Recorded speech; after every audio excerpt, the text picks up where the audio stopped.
Muy bien, estamos grabando. ¿Cómo estás, Sergio? Bien, pues en otra sesión más contigo y pues aquí estamos. Hoy nos vamos a dedicar a un libro muy famoso, muy conocido, muy leído, el libro más traducido que el francés a diferentes idiomas, a muchos idiomas, de Antoine Saint-Exupéry. No sé cómo pronunciar ese nombre, pero es el pequeño cuento y gran famoso cuento del Principito. ¿Qué te parece el cuento? Tú eres el que dio La idea de leerlo. de leer este cuento. Pues mira, es un cuento muy padre, muy bonito, está muy bien contado, la verdad. Es, yo creo que sí es de esos cuentos o libros que son para todas las edades y pues me gustó mucho, es una lectura muy noble, muy tranquila, pero pues tiene una crítica en el fondo. ¿Sí es? ¿De qué trata el libro? Ah, bueno, hay que mencionar, el libro bueno, es escrito en Estados Unidos, eh, es escrito por este francés que era un piloto y participó en la Segunda Guerra Mundial. De hecho, por eso falleció en julio del 44. El libro sale el 6 de abril del 43, pero no en Francia, porque están todavía en la guerra, en plena guerra. De hecho, por ahí hubo un rumorillo de que este autor estaba a favor de los alemanes nazis. Entonces, lamentablemente se expandió ese rumor y en la Francia este, de resistencia, pues se vetó este autor. Ya después, pues se negó el rumor, se comprobó que no es cierto, ya Francia lo disfrutó de este libro sin censura. Este, y bueno, cuéntanos, ¿de qué trata? ¿Qué trata el Principito? Pues él empieza con que él, o sea, el piloto, es la historia de un piloto que Ajá. encuentra a un hombrecito. Él lo encuentra como un hombrecito que se hace llamar el Principito. Entonces, el piloto tiene averiado pues yo me lo imaginé como una avioneta. Sería sí, lo más probable que sea una avioneta, porque era el avión de uso común durante los 30 y 40. Sí. Bueno, entonces este piloto tiene averiada su avioneta y tiene que hacer un aterrizaje en el desierto. Entonces ahí pues se queda en el desierto sin nada alrededor. Queda atrapado. Ajá. Y pues intenta arreglar su avioneta, pero encuentra a este hombrecito que se hace llamar el Principito y pues no sé bien si decir que es un niño o decir que en realidad es un hombrecito. Tiene una mentalidad muy noble, tiene una mentalidad muy, pues sí parece una mentalidad de niño, pero creo que sabe tratar con algunos temas. Salud. Gracias, perdón. Pues es lo que tiene este libro y es lo que supongo que vamos a terminar comentando al final, que pues tiene varias lecturas y depende cuándo lo leas. Es que eso es lo chido de este libro. Lo puedes leer cuando estás aprendiendo a leer, o te lo pueden leer cuando todavía estás a punto de aprender a leer, y te dice algo a ti, a esa edad. Después lo puedes leer en la adolescencia y te dice otra cosa. Después lo puedes leer ya en la juventud y te dice otra cosa. Y luego ya de adulto, ya con canas y con el pelo cayéndose, y también te dice otra cosa. Entonces, es un libro que tiene muchas lecturas. Tiene esa posibilidad. Y es al mismo tiempo de lo que trata el libro. Eh, Depende de dónde estés parado en el tiempo, si estás viejo, si estás grande, o si estás joven e inocente, es como ves el mundo, cuál es tu perspectiva. Y, y eso se muestra muy bien, está muy bien ejemplificado en la obra, Principito. ¿Qué, qué es lo que, qué es lo que a ti te llama más la atención del Principito, Elliot? Obviamente están los personajes, obviamente están las cosas que dicen, pero ¿cuáles de esos te llaman la atención o cuáles son digo, porque cada uno maneja cierta emoción o cierta forma de ser del adulto, o como tú dices, hace una crítica. Cuéntanos, ¿cuáles son los personajes que te llamaron la atención? Pues fíjate que lo que más me llamó la atención fueron los personajes que vivían en su planeta cada uno, en sus pequeños planetas cada uno.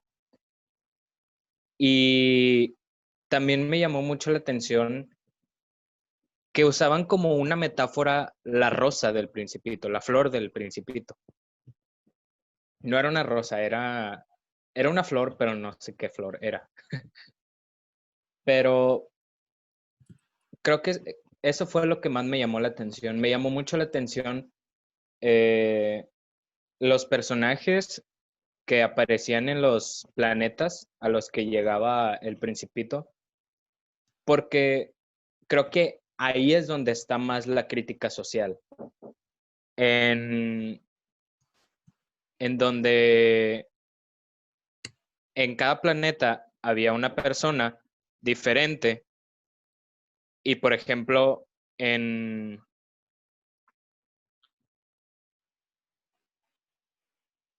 ¿Ah? Ah, se nos cortó Elliot. Vamos a pausar un poco el video. ¿Me oigo bien? Te oyes perfectamente. Muy bien. ¿Qué me contabas? Bueno, te contaba que los personajes que estaban en cada planeta me llamaban mucho la atención porque creo que esos personajes son los que representan más la crítica social del libro. Por ejemplo, el hombre que decía que era rico, el que estaba contando y contando y haciendo cuentas todo el tiempo. Y decía que poseía todas las estrellas y que para él todas las estrellas eran, o sea, poseer todas esas estrellas, como no eran de nadie, él, según él las poseía todas. La propiedad, Entonces, porque nadie decía que eran de ellas, de él, ajá, de otra persona. entonces, pues ahí se representa una persona avara, ¿no? O sea, que necesita poder todo el tiempo, bueno, no, el que necesita poder todo el tiempo es el rey, porque él es el que quiere mandar a todo el mundo, a todo el universo. Pero Entonces, este hombre que cuenta estrellas quiere poseer. sí, ¿Es avaricia? sí, entonces, o sea, eso es lo que me llama la atención. También hay un ebrio, hay un alcohólico, Bueno, muy poquito, pero sí. también había un poeta, no, no era un poeta, era un geógrafo, un geógrafo. Ah, el geógrafo que nunca ha visitado los lugares, pero junta información de explorador. Sí. ¿Y qué otro personaje hay? ¿Te recuerdo? El farolero. Sí, El farolero, el zorro. Creo que es el zorro, o es de los. Aparte de la rosa, creo que es el más comentado, famoso e inclusive medio icónico del cuento. ¿Qué te pareció el zorro? pues está interesante cómo lo plantean con un deseo de ser, no, no se dice amaestrado, Lomar. algo así, que lo hagan su mascota, vaya. Domesticar. Ajá, domesticar. Me pareció muy interesante el zorro también por eso, porque lo pintan con un deseo de ser domesticado, porque si no es domesticado, ya pueden cazarlo. Así es. Entonces, como que ahí hay otra crítica social en donde, pues sí, vemos que un animal no es de nadie, o incluso no solo un animal, puede ser hasta un lápiz. No, pero se refiere más, supongo que se refiere más a las personas, ¿no crees tú, Elliot? ¿En qué sentido? Que nadie puede ser dueño de nadie, pero siempre estamos buscando domesticar a los amigos, a las parejas, adueñarnos de la voluntad de los demás. ¿Qué opinas? No lo había visto desde esa perspectiva. Digo, porque Y en una relación de noviazgo, pues te acostumbras a la otra persona, se acostumbran a los hábitos, a los gustos, tienen ya una forma de ser, cuando están juntos y cuando una de las personas o tal vez las dos sean muy posesivas, exigen de más, pues empiezan a cerrarle la capacidad de voluntad y de toma decisiones. Es muy común. Y es muy natural también porque pues creo que también se maneja, sí podría decir que se maneja de esta forma porque pues tenemos que aprender a que las personas tienen todo el derecho de decidir por sí mismos, no que se acostumbre, domesticar a la pareja, domesticar a las personas, a los amigos, a las parejas, no es no debe implicar adueñarnos de ellos, quitarle la voluntad. claro, Pasa muy seguido en las relaciones amorosas, inclusive de amistad, cuando eres joven, estás, no sé, bueno, estás en una pandilla o estás en un grupo de amigos, si no haces lo que todos hacen, si no tomas lo que todos toman, si no juegas lo que todos juegan, si no te gusta la misma música, etcétera, pues te van sacando, te sacan. Son como pruebas. Y la otra es eso, las famosas pruebas de amistad, que yo nunca he creído en ellas. Tú eres amigo, no importa qué, siempre, aunque pase el tiempo, y llega alguien y te quiere hacer una prueba de amistad, te hace enfrentar en una situación en la que quieres, en la que tienes tú que demostrar que eres la mejor, esa persona ideal, la que fiel, que siempre va a estar ahí. Este, Nunca he estado a favor de eso. ¿Qué más nos puedes contar del zorro? el O de la zorro, roca. sí, después ya lo adopta, ya lo, O ya lo domestica. ajá, ¿Mande? o la serpiente. Sí, la serpiente también. ¿Qué crees que significa la serpiente? Hmm, Está, ¿Qué hace la serpiente?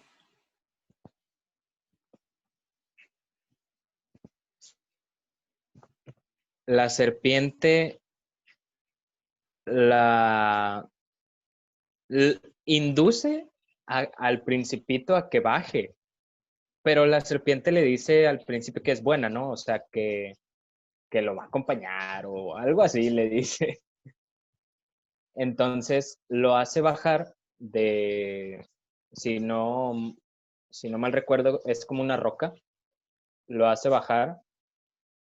Entonces, justo cuando baja, llega el piloto y ve que está con la serpiente.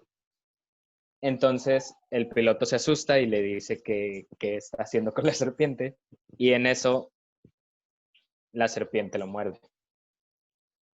Este, bueno, vamos a guardar el final para un poquito después.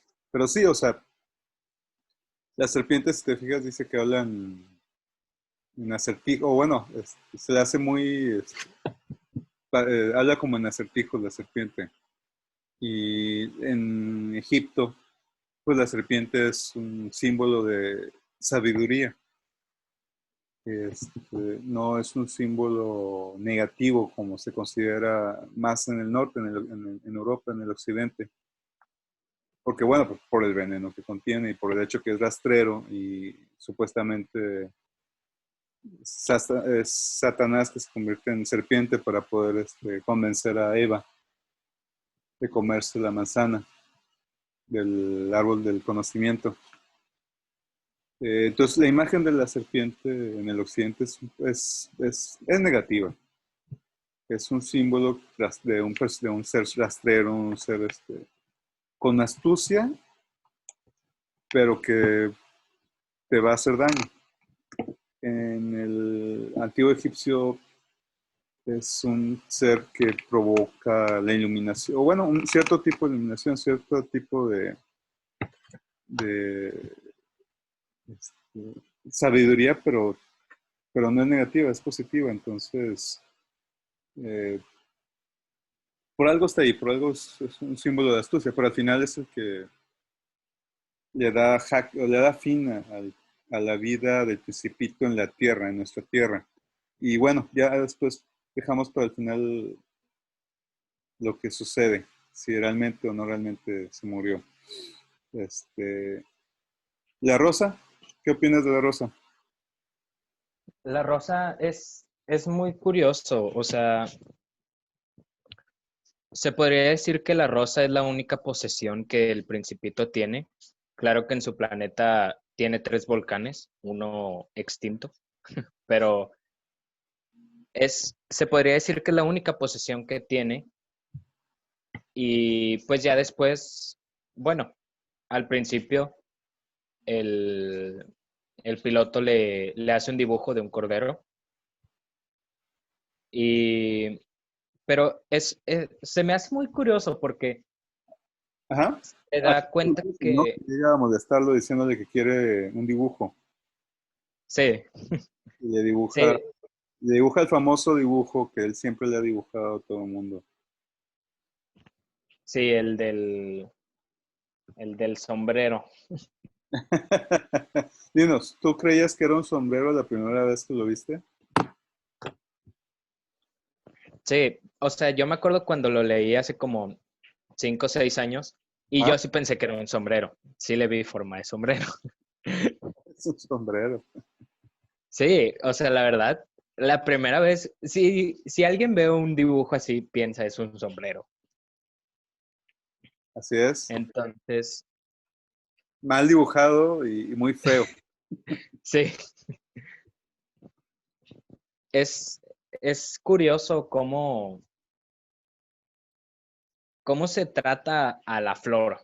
O sea, en cierto sentido trata a la flor como estoy enojado con la flor. O sea, ya no quiero la flor, ¿Ok? pero después se da cuenta que su flor sí es única, a pesar de que solo tiene 4 espinas para defenderse y que él la protege todo el tiempo cuando está en su planeta, que cuando hace frío o cuando hay mucho viento, le pone el globo encima. Entonces, creo que también por ese lado se podría ver como cuidamos de nuestras posesiones como si fuera lo único que tenemos, como si fuera lo único que hay en el mundo. Cuando descubrimos que no es lo único que hay en el mundo, no es que nos queramos apartar de él, bueno, de eso, pero lo hacemos y ya no nos interesa. Nos deja de interesar porque no es único, porque no solo nosotros lo poseemos. Pues sí, sí está muy bien lo que nos dices, Elliot. Yo, cuando lo leo, ya a esta edad, este, la verdad no recuerdo mucho lo que yo pensaba de la flor cuando estaba chico. Lo que sí te puedo decir ahorita es de que, pues, me llama la atención que entra el shock el principito cuando se entera de que en la Tierra hay miles y miles y miles de flores, e iguales, físicamente, claro. Pero la suya es única porque es la que él, entre comillas, ha domesticado, es la que él cuida. En realidad, me parece más que la flor es la que lo domesticó a él. porque ella no hace nada, él es el que hace todo, pero su flor es única entre todas las demás. Y en cierta forma sí son las personas, las amistades y las personas que amamos. O sea, todos somos, supuestamente todos somos iguales, todos tenemos las mismas características, hay cosas que nos distinguen, pero cuando encuentras a alguien que es especial, lo consideras realmente así, que es especial, realmente te lo crees, realmente tienes fe en eso. Y, y los distingues de todo lo demás y ya no quieres pasar el tiempo con nadie más, con esa persona o cuidarla. Puede ser una mascota, puede ser una pareja, puede ser un objeto que realmente tú disfrutas. Digo, nosotros los adultos que nacimos en los 80s, pues coleccionamos videojuegos, coleccionamos películas, coleccionamos música, coleccionamos juguetes, figuras de acción. Y hay miles y miles de esos, pero pues le damos cierto cariño, le damos cierta... Libros también, le damos cierto cariño a esas cosas. Este, o, o inclusive en deportes, ¿eh? Pero, pero creo que es eso, para mí es eso la rosa, es el hecho de que haya tantos de lo mismo, pero ¿qué es lo que hace que tú le dé, o como que sea más importante para ti? Es en sí, bueno, lo que mencionan con solo la domesticación, pero también esa experiencia que has tenido junto con, puede ser ese objeto o esa persona o esa mascota. Digo, este, las cosas que uno vive, esas nunca las vas a quitar con esa persona cuando las compartes. Cuando estás con alguien y lo compartes o con algo, no, esas cosas no las puedes quitar. Puede ser una casa inclusive. Yo pienso en la casa de mis abuelos, tanto paternos como maternos, y pues ahí viví varias cosas. Y, y es una lástima cuando se van, y es una lástima cuando también la casa se va, porque también, y siempre que vas, ya de grande, pues sientes la nostalgia, porque pues veías las cosas más grandes, los olores, la comida que se hacía, las reuniones, las pláticas, los días feriados, los cumpleaños, etcétera, etcétera. Y luego ya los días duros en los que pues fallecen tus abuelos. Pero ahí está encapsulado ese lugar. Y también la casa de tus padres. Pero hay miles de casas iguales. O cientos de lugares iguales. O, o bueno, creo que la experiencia es lo que le da esa individualidad y le da esa profundidad de nuestro ser. Y creo que de eso habla, al final de cuentas, el libro también. Cuando habla del zorro, pues es esa domesticación, que cuando es salvaje, pues no nos interesa, no nos importa, pero el hombre, el ser humano, el hombre y la mujer, el ser humano, pues adopta. Así fuimos adoptando a los animales y adoptamos así a las personas. Nos acostumbramos a ellas. Es facilísimo hacer amigos cuando vamos a la escuela, a la iglesia o en el trabajo.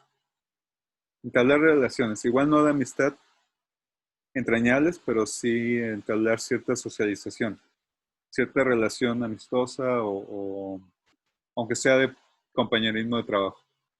Eh, pero si no vas a un lugar seguido o estás en una actividad seguido, no se forma esa relación. No puedes agarrar a un extraño. Tendrían que tener algo en común. Se da mucho en las convenciones de cómics y las convenciones de los que ahora les llaman otakus.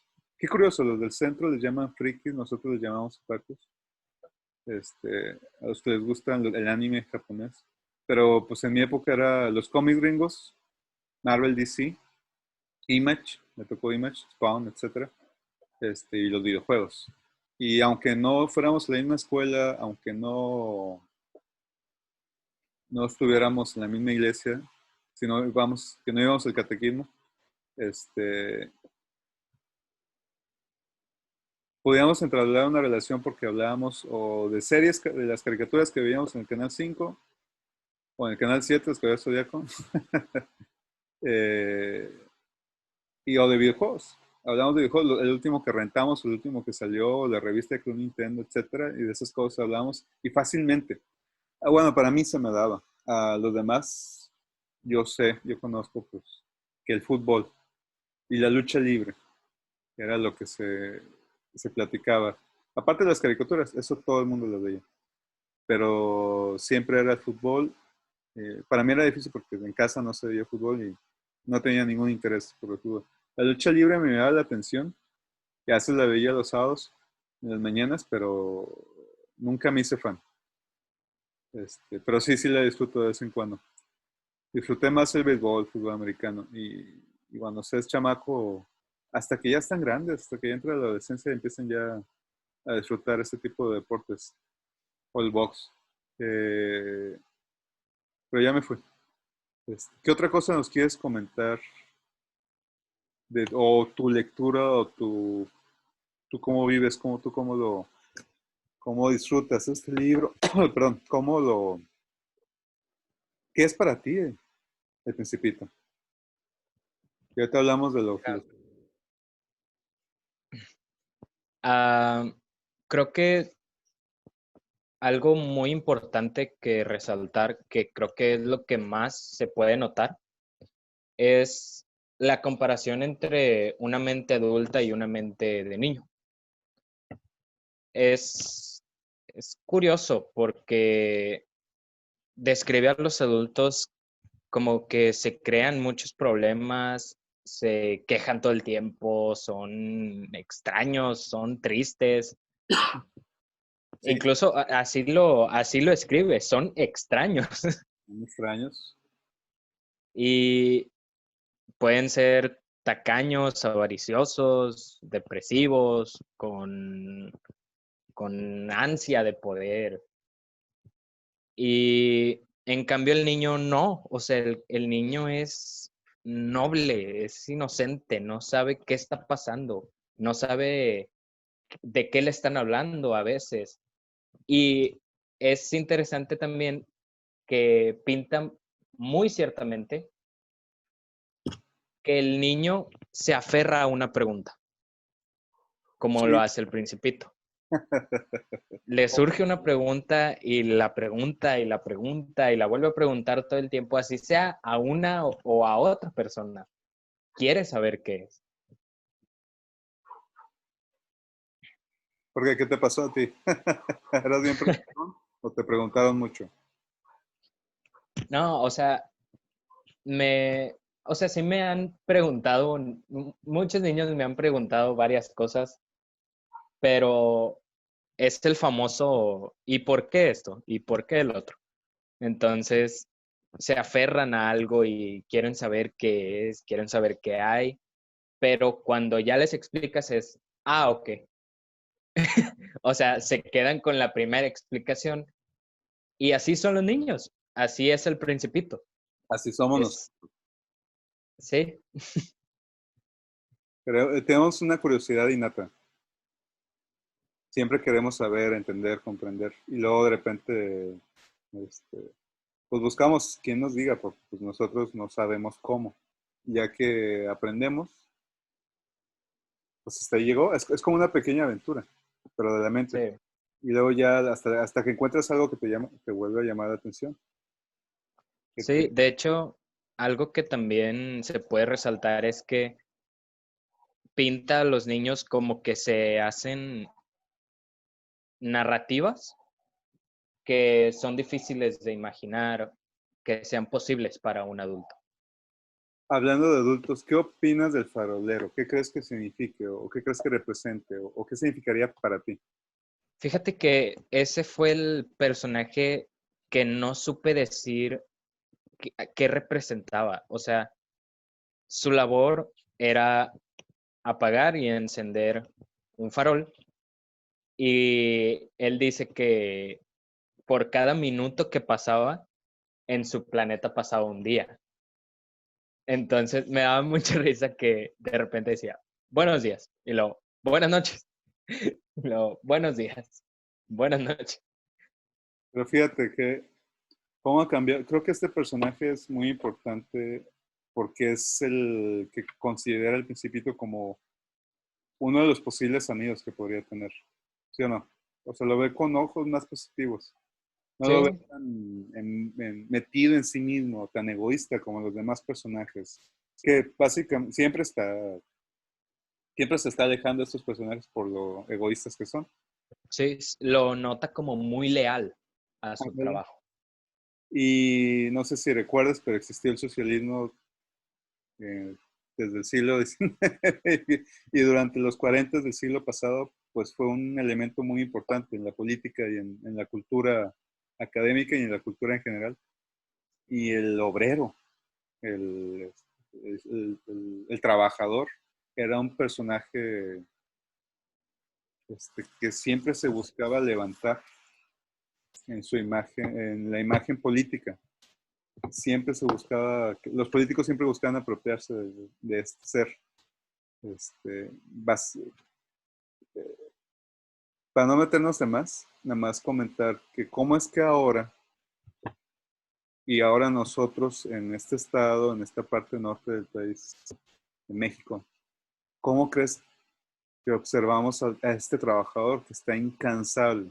O sea, no, él lo ve fiel, él lo ve leal, él lo ve como la posibilidad de un amigo, pero no tenía tiempo. O sea, es trágica, es muy trágico el personaje, porque no tiene tiempo para sí mismo. ¿Cómo crees que nosotros, ahora que estamos en el norte, perdón, que estamos ya 60, 70 años después, y luego en este país, en este estado, en el norte, ¿cómo crees que se observa a esta persona que está trabajando incansablemente? ¿Cómo te lo imaginas? Pues ¿Responderían tus compañeros, tus conocidos o gente en común de esta zona? fíjate que está curioso porque, por ejemplo, aquí en México, mucha gente dice que nosotros, bueno, que los, pues sí, nosotros, yo también soy mexicano, pero no soy especialmente así, que el mexicano siempre está chingándole todo el tiempo. Trabajando. Siempre está trabajando, está manteniendo a su familia todo el tiempo y trabajando duro y todo el tiempo, o sea, todo el día y trabaja jornadas de 12, 14 horas. Y, o sea, nosotros como mexicanos ya lo vemos así, o sea, se podría decir que para nosotros ya es normal ver algo así, o sea, ver que un ciudadano, que un mexicano trabaja muchas horas y puede tener estrés o puede estar fastidiado, pero nosotros ya lo normalizamos. Pero no sé cómo se puede ver en otros países. Probablemente sea igual o probablemente sea diferente. Pero ¿qué opinas por ejemplo, o sea, en cuestión de las aspiraciones de la gente de nuestra cultura? Porque una cosa es lo que somos capaces de hacer y la capacidad que tenemos para, como tú dices, chingarnos. Pero, ¿qué opinas de este aspecto que tenemos de cuál es el ideal que buscamos? Digo, ¿crees que tu ideal o el de tus compañeros, de tus conocidos, de tus familias, etcétera, sea trabajar, trabajar, trabajar y no tener tiempo para ti mismo? Pues, o sea, no son los ideales que tenemos, o sea, vaya, no, me refiero a que no es lo que deseamos, o sea, nadie quiere, yo creo que todos estaríamos a gusto sin trabajar, pero Pero quién sabe, tal vez sí. pues sí, o sea, o al menos reducir días o jornadas laborales. Todos queremos eso, o sea, en realidad todos queremos vivir lo más cómodos posibles y probablemente alguien esté harto de su trabajo, entonces sea algo malo para él. Tal vez no algo malo, sino algo que le fastidia, algo que no está cómodo con eso. Y no creo que sean ideales, o sea, no creo que nuestras mamás nos hayan imaginado, nuestros padres nos hayan imaginado trabajando 12, 14 horas al día y manteniendo una familia y trabajando todavía más duro. O sea, no creo que sean los ideales que Si tengamos. lo haces, ¿cómo crees qué pensarían de ti? ¿Quiénes? Tu familia o tus amigos o tus conocidos. Si no haces eso, si no haces eso de trabajar y dedicarte a mantener a una familia o mantener o proveer, ya sea a tus papás o a tu familia o etcétera, ¿cómo crees que te van a ver? Pues es... hmm, está curioso porque tal vez no me verían mal, pero sería como una oveja negra, ¿no? O sea, como aquel que decidió irse a estudiar filosofía y no quedarse aquí y estudiar una ingeniería o una licenciatura diferente para tener una familia e hijos.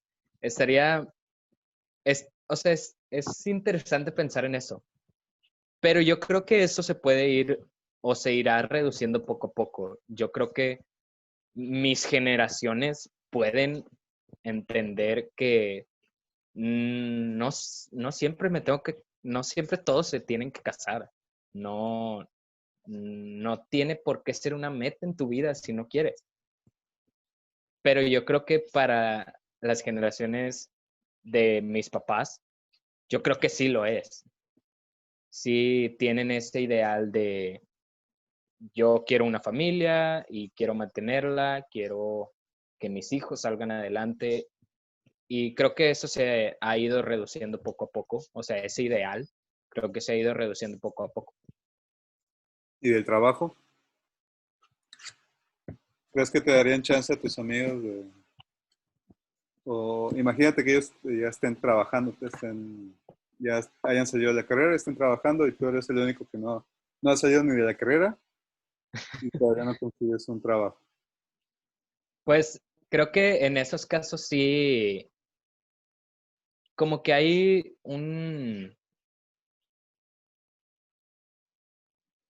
pues un cierto estereotipo, se le podría llamar así, de que, él todavía no ha acabado la carrera, probablemente reprobó, no sé, algo similar.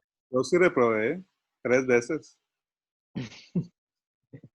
Pero pues no tiene nada de malo. O sea, yo no le veo nada de malo. No he reprobado, pero no creo que tenga algo de malo. Probablemente puede ser desinterés o puede ser que estuviste enfocándote en algo que tú querías más o no sé, algo similar.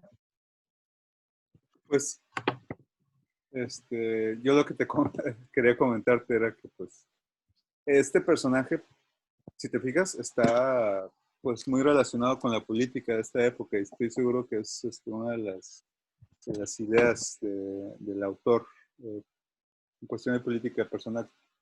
Pues este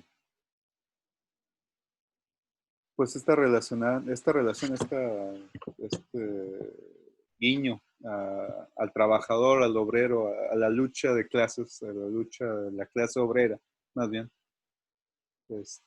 por su situación trágica que vive en el mundo. Eh, Después le va a tocar al autor la Segunda Guerra Mundial, o más bien, durante la creación del libro le va a tocar la Segunda Guerra Mundial. El libro fue más que nada escrito en Estados Unidos, como Pierre de Francia, por el Blitzkrieg, por el gran ataque relámpago de los tanques alemanes. Se da por vencida y mucha gente se va al exilio, hasta Inglaterra, a América del Sur o América del Norte, Canadá o Estados Unidos. Y este autor se va a Estados Unidos y también pasa un tiempo en Canadá. Eh, Pero si te fijas, se mofa de aquella persona que es avariciosa, que le gusta contar cosas, que le gusta enumerar, contar y guardarlas en el banco. ¿Pero qué guarda? Guarda nada más el papel. ¿Y qué es el dinero? Acuérdate que el dinero nace con la intención en lugar de pagar el oro, en lugar de pagar con la piedra preciosa o con especies, o sea, con grandes cantidades de grano o con una vaca o con una oveja, un cerdo, es un vale por esa cantidad de dinero, por el peso, o se llaman pesos. Entonces, pues sí le hace esta crítica a este tipo de personas, que es, vamos a decirlo, es el personaje que representa al capitalista, al cerdo capitalista dueño, que en realidad invierte, viene de un privilegio, invierte y tiene la capacidad de seguir invirtiendo y ser dueño de los medios de producción. Ya ando muy marxista en esta hora, perdón, hasta aquí de marxismo. Pero yo al leerlo lo encuentro, lo noto, en esta crítica, o bueno, en estos dos personajes, el farolero y el contador de estrellas. Está se nota bastante y aparte es un autor y es un libro que está en la época en la cual esto se discute constantemente. O sea, no es algo que es ajeno, no es algo especial. No, hay revistas literarias dedicadas nada más al comunismo, hay revistas literarias nada más dedicadas al capitalismo, o bueno, a la democracia, lo que supuestamente era lo opuesto al comunismo. Aquí en México, allá en Europa, y obviamente allá en Europa, de hecho, pues se pelea mucho, inclusive los que estaban en contra de los alemanes, están en contra de los alemanes que vivían, por ejemplo, los gringos que eran socialistas y estaban en contra de los alemanes, y había los gringos que estaban a favor de los alemanes y que eran socialistas. Luego están los gringos que eran capitalistas y estaban en contra de los alemanes, y luego estaban los gringos capitalistas que estaban a favor de los alemanes. Entonces, los sismos pues dividen. Y había grandes discusiones, aquí en México también. En literatura, en revistas de literatura, pues había editorial dedicado nada más a criticar al capitalismo, y había editorial dedicado a criticar al socialismo. Aquí se presenta la crítica editorial a los alemanes en los grupos socialistas. Perdón. No, sí. Se critican a los alemanes en los... No. En los capitalistas está una postura a favor. Igual le pasó lo mismo. Hubo una postura a favor y en los y tanto a favor como en contra de grupos literarios no socialistas. Y socialistas también estuvieron en favor o en contra. Los que estuvieron siempre a favor, pues tuvieron que arrepentir, porque no nada más pierde la guerra, sino aparece toda esta cuestión de los campos de concentración y ya no tenían cara para poder defender a los alemanes. Pero antes de que existieran los campos, de que se mostraran al público los campos de concentración, había gente dedicada a defender la guerra alemana. El sistema nazi también, porque económicamente hablando fue un milagro, fue un gran logro. Levantar al país que estuvo en quiebra, salido de la Primera Guerra Mundial, con muchos reprimendas de Europa, de los aliados, y salió con una economía y con una industrialización muy, muy fuerte, muy poderosa, y lo ejemplificó y lo expresó lo demostró en su capacidad bélica de poder invadir la mayor parte de Europa, norte de África, etcétera. Llegaron, es que aquí llegaron aquí en Monterrey, llegaron aquí en México, llegaron hasta aquí en América Latina, llegaron a Estados Unidos y hubo grupos dedicados a hablar bien, se juntaban y hacían, había clubs nazistas. Claro que sobrevivieron, se nota más que hayan sobrevivido en el centro sur de Estados Unidos, por obvias razones. Pero bueno, me volví a cambiar al tema político. Es que al final de cuentas, yo en mi lectura ya a esta edad encuentro mucho de esto. Pero, vámonos al otro elemento importante del Principito, que para mí, pues, es lo que ha hecho que funcione el libro, ha hecho que todo el mundo se enamore de la obra y que todo el mundo la lea. Lo que tú decías de la perspectiva, o sea, leerlo cuando eres niño, leerlo cuando eres adulto, te da diferentes lecturas. Yo cuando leí este libro de niño, pues inmediatamente lo relacioné con la amistad. No tenía intención de casarme ni siquiera cuando lo leí. Entonces, se hace que todavía no me gustaban las niñas. Todavía no entraba en ese momento en que me daban la cosquilla. Todavía se me hacían raras o extrañas. Eh, y el libro es muy bello. Se me hace que el primer acercamiento a este libro fue la película, en la que sale un actor que se llama Gene Wilder. Y después, a partir de ahí me nació la cosquilla y lo fui a buscar este, en la librería teníamos biblioteca aquí en la zona y lo ojé y lo empecé a leer. Y como es chico, pues no batallé para leerlo. Obviamente ya estaba en la primaria. Y me gustó, o bueno, lo que te iba a decir es, en mi primera lectura, la que yo recuerdo, es que trataba sobre la amistad. Obviamente la parte del zorro es lo que más recordaba. Se me hacía raro, no podía creer los baobabs, que hubiera árboles tan grandes que pudieran acabar un planeta. Que ahora es al revés, que ahora necesitamos árboles porque si no el planeta se nos va a acabar. Se me hacía tan raro imaginar un planeta que en un ratito fuera de día, fuera de noche, o que pudieras dar la vuelta y ver el atardecer varias veces. Pero lo del zorro me llama mucho la atención porque sí,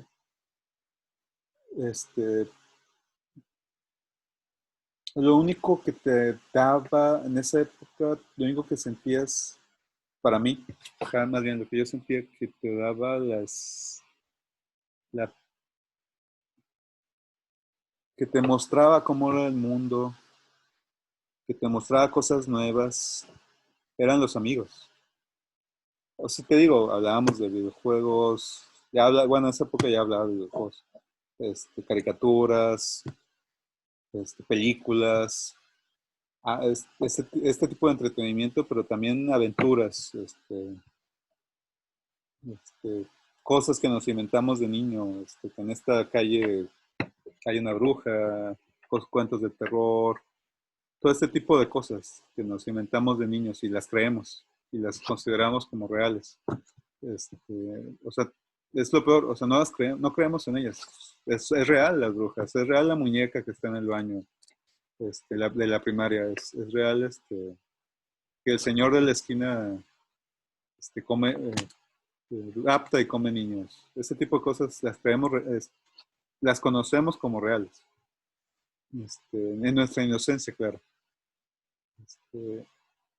Y son los amigos los que te daban eso. Ya después, pues, ya no son los amigos, son los libros, o sea, ya después es otra cosa. Creces. Es lo que me dio la primera lectura, ¿eh? Esa sería mi experiencia de primera lectura. La Rosa, no, ya después, ya supongo que una lectura ya de joven, me dijo las cosas de que pues siempre hay alguien especial para nosotros, o creemos que va a aparecer esa persona especial, pero es que eso es lo interesante de la Rosa, todas las rosas son iguales. menos la que yo tengo. Y, y después te das también cuenta que no hay una única rosa. Hay, puede que te toque tener varias rosas en el transcurso de tu vida y la rosa con la que te quedes, nunca vas a saber cuál es. Uno espera que esta sea con la que estás, pero nunca sabes cuándo, que si realmente va a ser eso. O si te va a tocar estar con rosas, igual te va a tocar estar sin rosas. Nunca sabes. Nunca sabes qué te va a pasar. Y el final se me hizo tan triste. Yo de niño realmente creí que se murió. Vamos a hablar ya así del final. Realmente yo, en mi imaginación o en mi mundo, en mi realidad, ya había visto Robocop. Terminator. Ya sabía cómo se veía una persona partida en dos. Pero todavía tenía esa cosquilla de inocencia. Sí, sí, sí, sí, sí. Para mí sí, sí, Principito se muere. No regresa a su tierra, sino que se muere en esta. Vino aquí a morirse por la serpiente. ¿Tú? ¿Qué opinas, Elliot? Pues mira, sí es un poco triste, o sea, cuando yo estaba leyendo el final se fue como que, diablos. O sea, sí, es triste el final, o sea, se me hizo como muy repentina el hecho de que, se murió el principito. Ah, no, volvió a su planeta. O sea, fue, fue algo así, o sea, lo vi muy rápido ese cambio pero en realidad volvió a su planeta y fue feliz con su cordero y su rosa, bueno, su flor.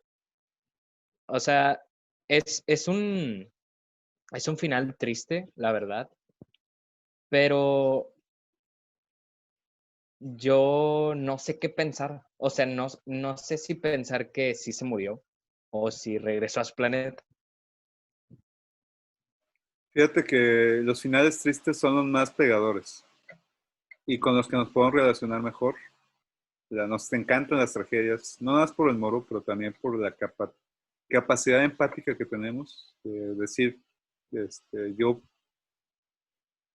es- me puedo relacionar fácilmente con algo malo que ha pasado porque tengo miedo de que me pase o me ha pasado y sé cómo se siente, pero básicamente este,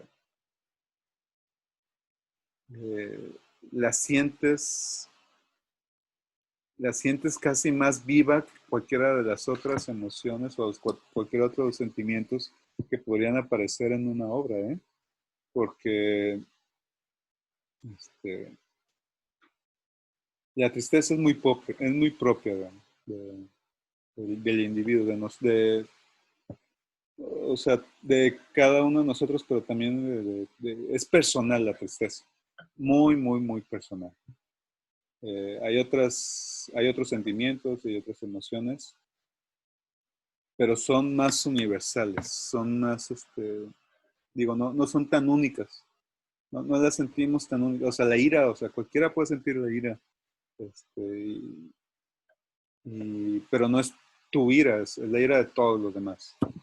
Pero cuando hablas de la tristeza, esa es tu tristeza y nada más yo la siento, sientes que tú nada más la sientes, más que nada es eso, sientes que es solo de esta forma se siente y que los demás no la sienten, eres muy egoísta, uno es muy egoísta cuando está triste. Y, y por eso nos fascina estos finales tristes, las canciones tristes, las historias tristes, las leyendas tristes, las fábulas tristes, las tragedias. Si no fuera por la tristeza, las tragedias no hubieran pegado como pegaron en la antigüedad y crearon el teatro, crearon lo que ahora para nosotros es la literatura, el drama, el drama por el amor de Dios. Tienen que pasar cosas malas y pasan cosas malas y son pegadoras, porque así es la vida. pasan cosas malas. Recordando a Seneca, pasan cosas malas y pasan cosas buenas. Para todos. Entonces, pues por eso pega bastante este libro, para mí, tanto para el adulto como para el niño. Y bueno, retomando la idea de la perspectiva, eh, me imagino, porque yo no tengo memoria de haber creído en Santa Claus, me imagino que hay una buena cantidad de niños o de alguien que nos escuche que cuando lo leyó cuando era niño, creyó que el niño estaba con vida o lo consideró real que haya estado con vida. Eh, porque una cosa es creer y otra cosa es este, considerar lo que es así. Son cosas diferentes. Yo creo, yo puedo creer que haya sobrevivido, pero mi adultez me dice que está muerto.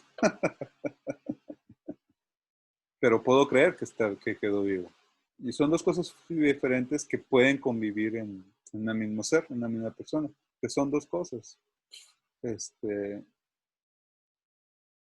Y, y bueno, hay que hacer este comentario de, entonces, ¿cuál sería la filosofía? Bueno, hay mucha filosofía en el sentido de que, eh, o más bien, ¿cuál es la ética? Lo que está detrás de este libro? Y lo mejor de este libro es que nos lo dice. No es de que hay que buscarlo, no es que hay que encontrarlo, no es que leerlo como 10 veces. Nos lo dice. Y para cuándo nos lo ponen cursivas. En el diálogo del zorro. Los últimos diálogos. ¿Te acuerdas? Déjame leerlo. Dice, y volvió con el zorro. Adiós, dijo el principito con tristeza. Adiós, dijo el zorro. He aquí mi secreto. Solo con el corazón se puede ver bien. Lo esencial es invisible a los ojos. Lo dice el principito, solo con el corazón. Lo esencial es invisible a los ojos. Lo que hace importante a tu rosa es el tiempo que le has dedicado. Es el tiempo que le he dedicado, repitió el principito. Los hombres solo han olvidado esta gran verdad. Dijo el zorro, tú no debes olvidarla. Eres responsable, por siempre, de lo que hayas domesticado. Eres responsable de tu rosa. Repite el principito, soy responsable de mi rosa. Es el capítulo 21. Buen número, la numerología.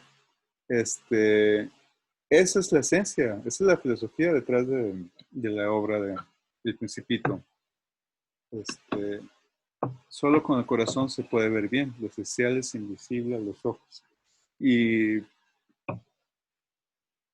qué nos dices? ¿Qué puedes pensar de esto, Elliot? Pues está interesante porque, por ejemplo, lo podemos ver desde la perspectiva de una mascota. Es verdad que, que es tu responsabilidad. O sea, tú le das de comer y si lo vas a tener encerrado en tu patio, pues es tu responsabilidad. Pero desde la perspectiva que tú planteaste, que queremos domesticar o tenemos esa ambición de que no nos damos cuenta, o al menos no tan fácilmente, pero esa ambición de domesticar las amistades, las parejas, ¿qué tanto dependen de nosotros? O sea, si en realidad las domesticamos, claro, entre comillas, ¿qué tanto dependen de nosotros? Creo que depende más mantener ese lazo, porque que no haya traición, que no haya una infidelidad, que no iramos, herir, Nemo. sí, que no hagamos daño a la otra persona. En ese sentido, yo creo que sí dependen de nosotros, o bueno, el lazo sí depende de nosotros. Claro que también de la otra persona, pero ¿cuál es el límite? ¿Qué sí depende y qué no? El límite siempre va a estar marcado por, no dice el libro, el límite siempre va a estar marcado por el egoísmo. Cuando haces las cosas, pides las cosas, mandas o cuentas las cosas a partir de tu egoísmo, a partir de tu vanidad. Pues nos faltó comentar al vanidoso que le gustaba verse a sí mismo, o que lo aclamara. Pues creo que ahí es el punto de quiebre, de decir, no, hasta aquí, esto ya no es amor, esto ya es una relación tóxica, como usando el lenguaje de los jóvenes de ahora. La responsabilidad es que también tienes una responsabilidad contigo mismo. Tienes responsabilidad con los demás, pero la responsabilidad primaria y fundamental es contigo mismo, quererte a ti mismo. Estábamos hablando de autoestima la vez pasada con Seneca. No dejarte, no caer fácilmente por los agravios de los demás. Porque pues te quieres de más, fácilmente caes en los enojos. Pero fíjate, ¿qué quiere decir solo con el corazón se puede ver bien? Lo social es invisible a los ojos. ¿Qué crees que significa? Puedes ver con los ojos, Pues, pero tonto. Iba a decir otra palabra. ¿Puedes ver con el corazón? eh, pues literalmente no. Es lo encantador de la ficción y es lo encantador de lo poético.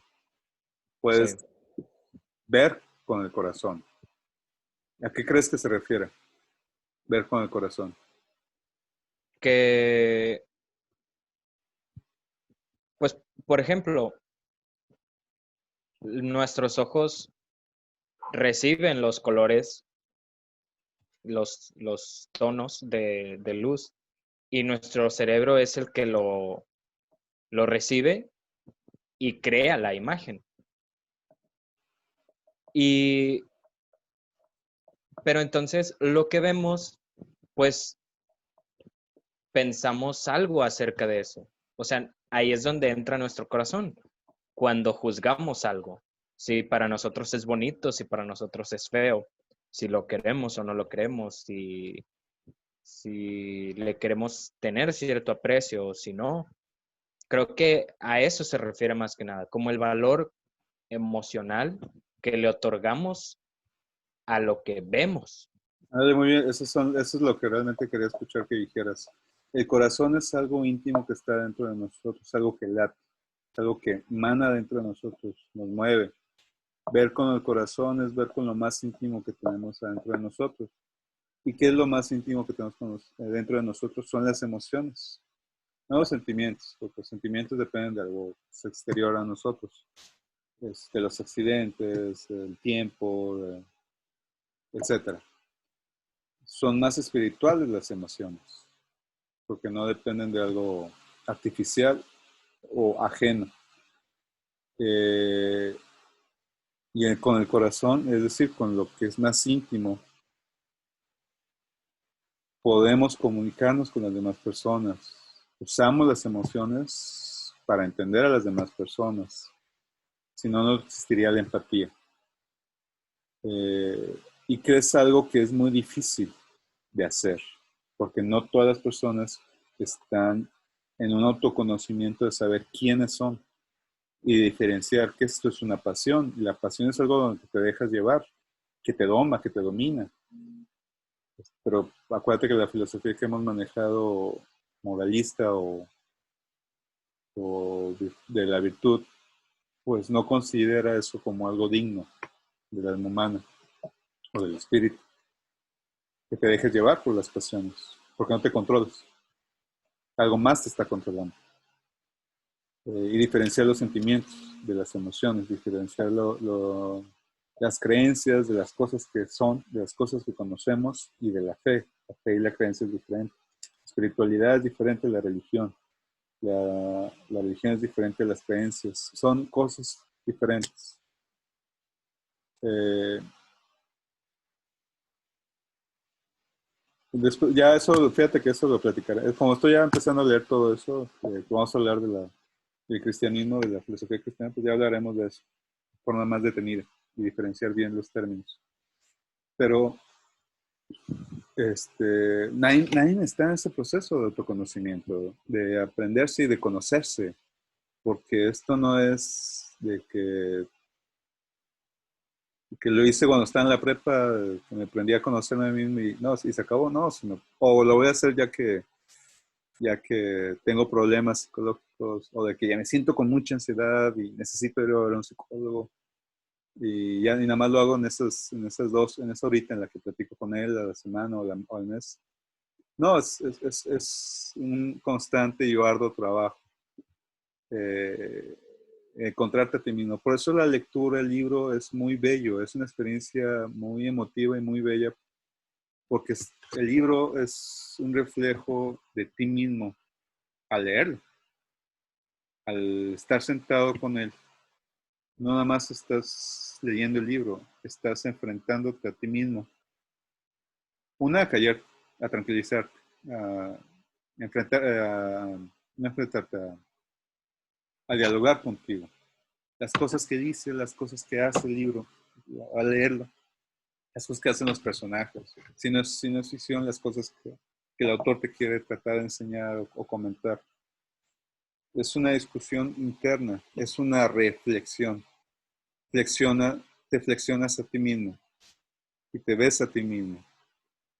Eh, te observas a ti mismo. Por esto este libro es tan leído, tan disfrutado, porque te observas a ti mismo y ves las cosas que haces, y ves las cosas que dices, y ves las cosas que... O sea, cuando eres niño, lees este libro y, y lo lees este, disfrutando la aventura que tienen, las aventuras y las caricaturas y los dibujos, perdón, y lo graciosos y extraños que son los adultos.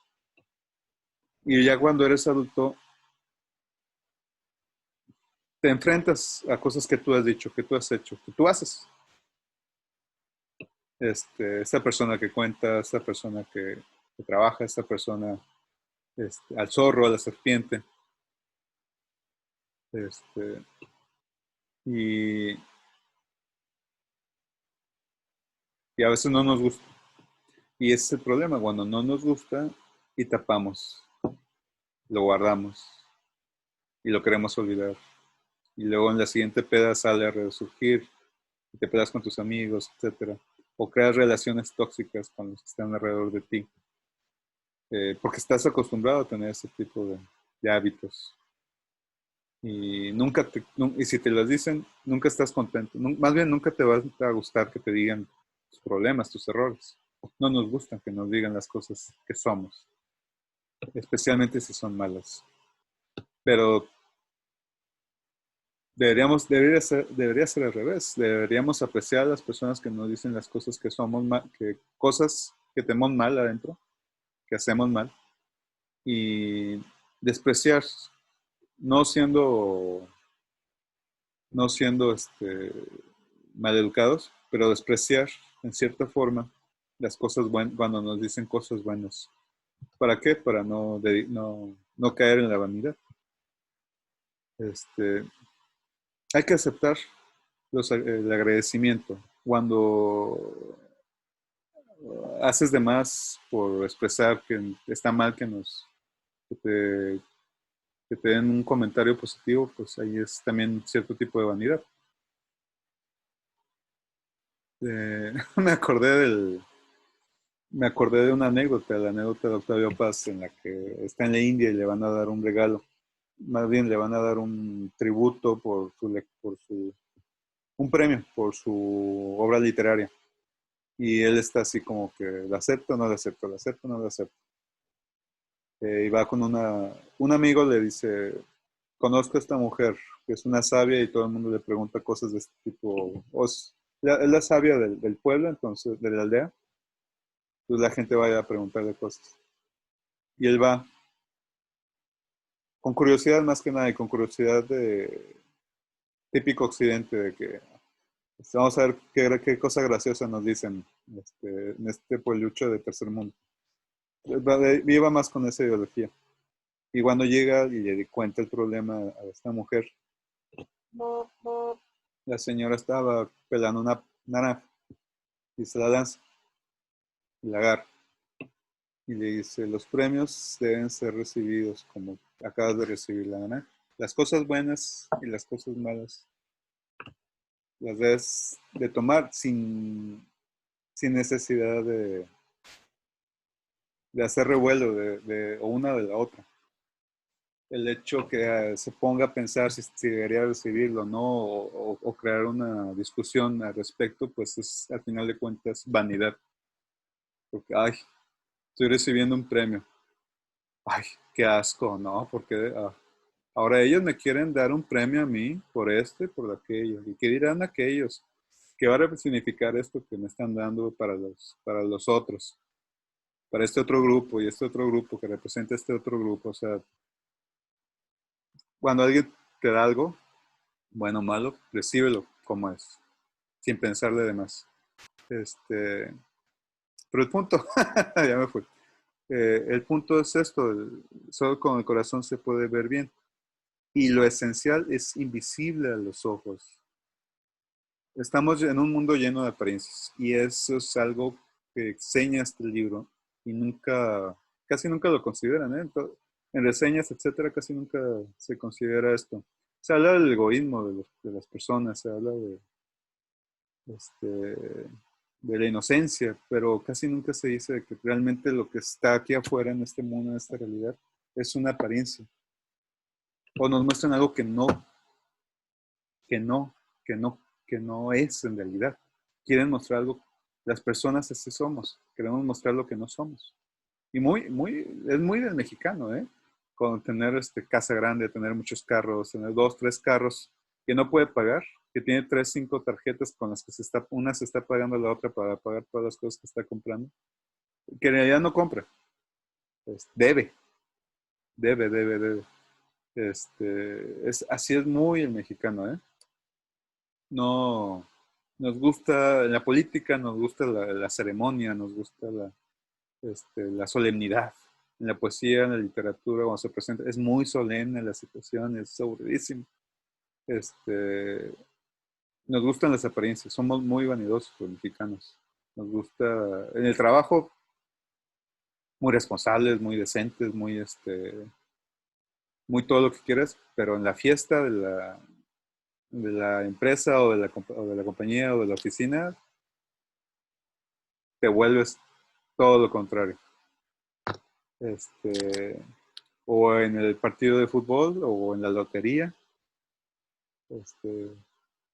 Hay historias en las que gente que pues, las cambias de ambiente, nada más las cambias de ambiente, ya sé, en gente de trabajo, las cambias de ambiente y híjole, se convierten en otros seres. Y ya sacan lo que en realidad son. Por eso yo te recomiendo cuando cuando andes conociendo a una muchacha, no sé ahorita no sé si tengas o a un muchacho, lo que tú quieras. No te voy a preguntar. Es que ya es lo que está de moda. Sentirse mal porque estoy ya considerando que eres heterosexual. Eh, Invitar a esta persona a situaciones diferentes. Es lo que a mí me gusta hacer.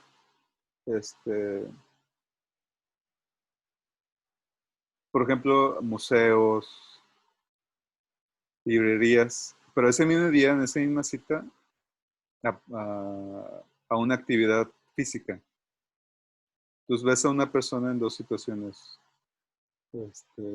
Y luego para la cereza del pastel, llevarlo a un lugar a comer que es delicioso, pero no es de estilo no es un lugar es un lugar de raza, ¿sí? Para que se me entienda. Un lugar donde vamos todos, pero es delicioso. Y para ver cómo la persona reacciona.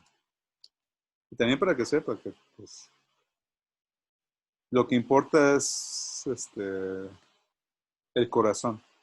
Lo que importa es lo que está dentro. Lo que importa es el sabor, la sustancia, la esencia. No importa la apariencia. Y si estoy guapo, pues soy otra persona por dentro. Igual no está relacionada con esta apariencia. Es muy común que la persona que es hermosa desde chiquito, como todos lo ven así y como todos lo tratan como una persona bella, pues obviamente es muy vanidosa y depende, o sus relaciones dependen de esa apariencia. Eh, es muy diferente. Yo puedo platicar con una muchacha que no se considera bella eh, más felizmente, entablar un diálogo más interesante que con una muchacha que siempre se ha considerado ella bella, porque todos los demás la consideran bella y establece relaciones a partir de eso, porque se lo cree. Pues la belleza es efímera, dura solo un rato, no es eterna. Lo que es eterno es lo que está dentro, la esencia, la sustancia, que es lo que trata el libro del principio. Para mí es mucho más interesante, mucho más rico, mucho más sustancioso platicar con alguien que no se considera bella. Y ahí es donde sacan la belleza, cuando platicas con esas personas. Este, ya me fui, pero bueno, le doy círculos al mismo tema. Repito, dice el zorro, he aquí mi secreto. Solo con el corazón se puede ver bien. Lo esencial es invisible a los ojos. Y esto funciona en todo, ¿eh? No nada más en relaciones amorosas. Funciona en todo. Trabajo, política, carrera, funciona en todo lo social, todo lo humano. La filosofía también. A veces hay mucha filosofía que es solo apariencia. Lo esencial es nada a veces. Por eso siempre hay que buscar la esencia de la filosofía para poder o abrazarla, digerirla y hacerla tuya o repelerla, porque no tiene sustancia.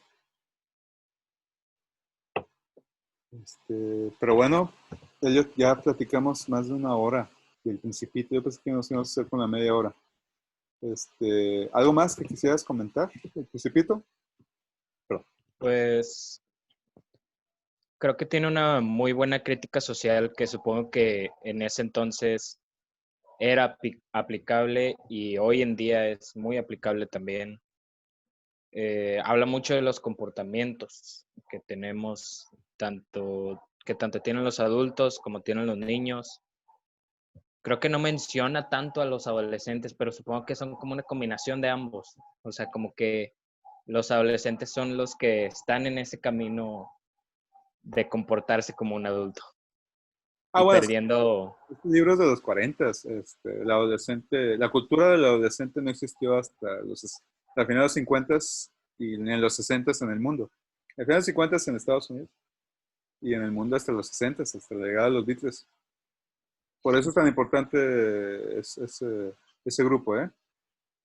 Porque antes no existía, o sea, eras adulto cuando tenías ya tus 18 años y te vestías como adulto y te dejas crecer el bigote y fumabas cigarros y tenías sombrero y andabas con corbata y saco.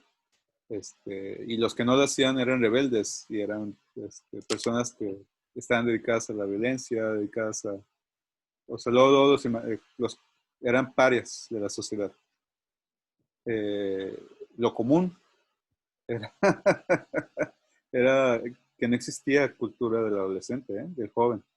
Era la cultura del adulto. Fíjate en las películas de esas épocas, el adulto se ve de 50, de 40, y es el protagonista amoroso de la película, y la coprotagonista femenina, su contraparte, se ve de 18, de 17, 21 a lo mucho. No está ella no anda con un joven de tantos.